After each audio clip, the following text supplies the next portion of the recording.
राज्यामध्ये 4 महिन्यात 254 कोटींचे ड्रग्ज जप्त करण्यात आले। अंमली पदार्थ बाळगल्याप्रकरणी राज्यामध्ये 1142 गुन्हे दाखल झालेत। कारवाईमध्ये आतापर्यंत 1626 आरोपींना अटक करण्यात आली। कारवाईमध्ये 254.53 कोटी रुपयांचे अंमली पदार्थ जप्त करण्यात आले। Drugs racket without police support पसरतंय ह्याच्यावरती माझा विश्वास नाही। पूर्ण ड्रग्स रॅकेट हे पोलिसांशी हात मिळवणी करूनच पसरतं। जेव्हा मी अमीन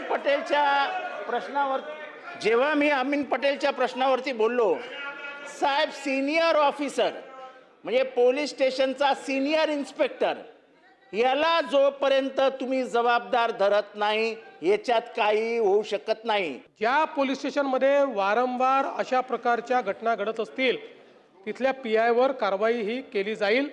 आणि दुसरा आपण काय म्हटलं होतं, दुसरा हा मुद्दा सर्वात महत्त्वाचा आहे।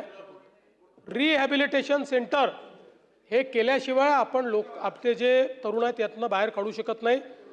या संदर्भात तात्काळ रिहॅबिलिटेशन सेंटर करता जागा उपलब्ध करून द्यावी अशा पद्धतीनं महानगरपालिकेला निर्देश देण्यात येतील आणि लवकरात लवकर रिहॅबिलिटेशन सेंटर सुरू करण्यात येईल।